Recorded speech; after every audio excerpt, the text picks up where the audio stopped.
Greetings viewers, this is Void Viper here, and I'm going to be making a tutorial video for mapping, and I'm going to be talking about layers in mapping. Although some of you don't know what mapping is when you click this video, so if you don't know what mapping is, I would suggest you take a look at these alternate future viewer videos, and then you'll know what I mean by mapping. But in the end, I'll stick to the basics of layers, and I hope you enjoy, and hopefully it helps. Alright, let's get started. So, as you may see from the bottom left, bottom right corner here, you'll notice there's something called layers. If you don't see this, you might want to mess around with some of the icons up here, the purpose of layers.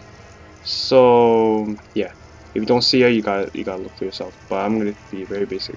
So what's so good about layers? Well, here's the thing about layers.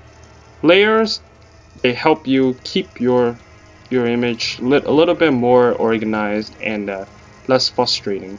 I know on Microsoft Paint there's this problem where when you add a text, the text is automatically compressed, and then when you fill in something around it, you will see compressed pixels around it, which since the map is green, you'll see green spots, and that's no good. With layers, you can be efficient with time, because it's better to be efficient with time, because it doesn't matter how pro you are at clearing green spots from the text, because in the end the viewers will only care about the video and the quality. So let's get started about layers. So what we're going to do first is we're going to add a new layer here. The good part about layers is that, you know, on Microsoft Word, when you select a text and then you make text, and then the text automatically becomes compressed, so that when you fill anything around the text, those little tiny pixels are left on the text, and it's really annoying to deal with. So what you want to do is that on layer 2, you want to create your text here. That way, when you move this layer, it is separated from the rest of the map. And if you select the map, you only move the map. But if you select both, you can. Well, I don't think you do that. Yeah. So yeah. What you want to do is that. Now, make sure when you're filling, make sure you have this disabled so that your borders don't get thin. So keep it disabled, and what you do is select a different color to fill in the map. You notice that Russia doesn't get any interference. Oh, okay, though the blue had interference with the water. Okay, now better example. If I fill this in black, you can't see Russia anymore. But if I fill it green, you see it again because it's on a different layer. But if it was on the same layer, that wouldn't be the case. Therefore, that's what's so good about layers, because it doesn't interfere. Of course, make sure this is also selected to layer at the top when you're filling. If you select image, it will cause that interference. Now, I know what you're thinking is that, okay, you know what, this is alternate future of the world, and you will notice that there is 196 countries, or 197, Kurdistan. But if I create another text within the same layer, so let's say Libya. It's too big, but anyway, you notice when I move Libya to the spot, Russia gets moved, and you don't really want to do that, right? So two ways you can solve this, or many other ways. First, you can select Libya, and then you can just move Libya on that layer, or you can create another layer. Okay, let's go back to this and remove Libya, and then type in Libya. Now you will notice Libya is a separate layer and Russia doesn't get moved. And when we try to move Russia, only Russia gets moved. And then we move the background, only the background gets moved. Now I know what you're thinking is like, okay, 196 countries, 196 layers, that is very inefficient, and that's just too much. I know how it feels, but there are ways around it. You can have 2 layers at a time, and you can use that selection tool. And you also may notice that layer 2, layer 3. So which one do you know is Russia? So what you do is you go here, double click, and then you'll notice layer properties, and you can rename it. Oh no, that's Russia, and then you can rename that as Libya.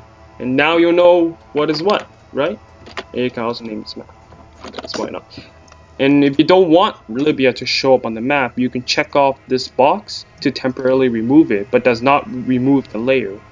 However, if you click delete layer, the layer is completely removed and you have to recreate it, or you can undo it. Yeah, you know what I mean. So that's basically it about the basics of.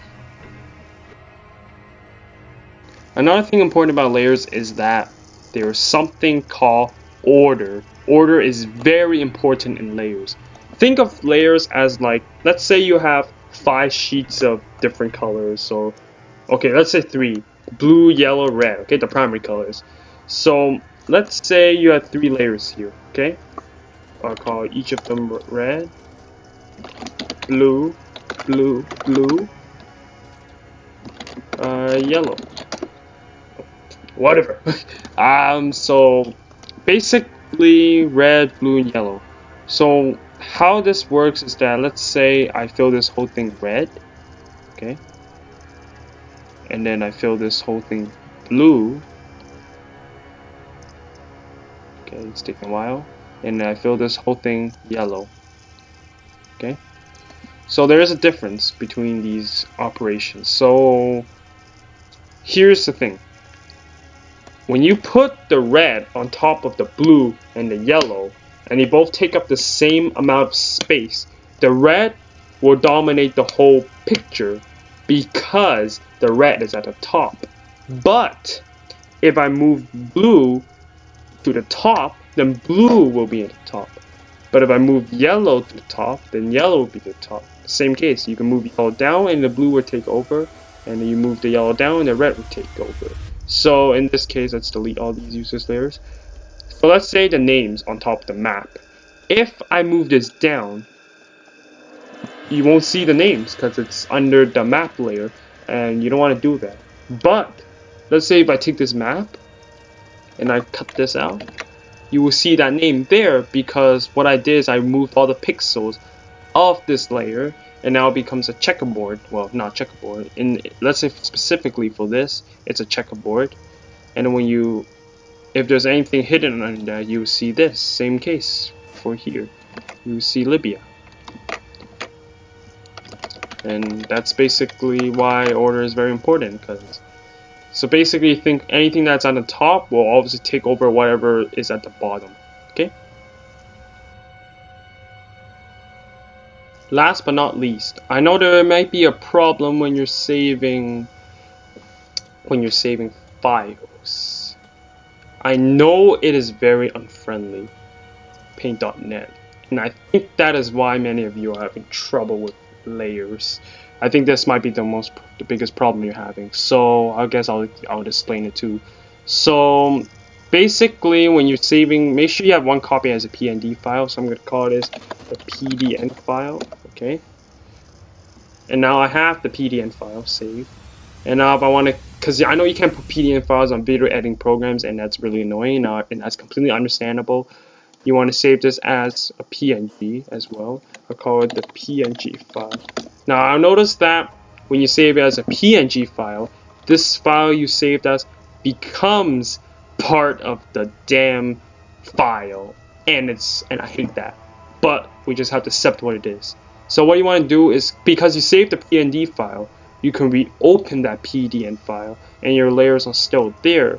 The only thing you have to consider is that when you're saving it as a PDN, make sure you save as a PDN first, and then you save another file as a PNG so that you don't lose what you worked on. So in the next part, I'm going to show you a demonstration of what I mean by this, and hopefully you will understand how to do this, and hopefully you can keep your layers and you don't have to go through this struggle ever again. Now I'm going to show a demonstration, although I already had failed attempts because something's wrong with my recording software, so hopefully you bear with me. So here's the thing: you want to save this file as, okay, the PDN file 3, okay, and then now you have your PDN file saved, and then you save this slide, as a PNG file, and then when this becomes a PNG file, all you have to do now is wait for it, open file. Where I saved it as the PDN file 3, and then you have your PDM file back, and then you can continue working on it. And you just have, all you have to do is to make sure you save the PNG file first before you save the PNG. Once you did that, you have to reopen the PDN file so you can continue working with the layers.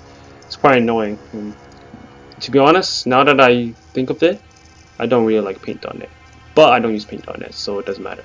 Okay, thanks for watching. Viper out.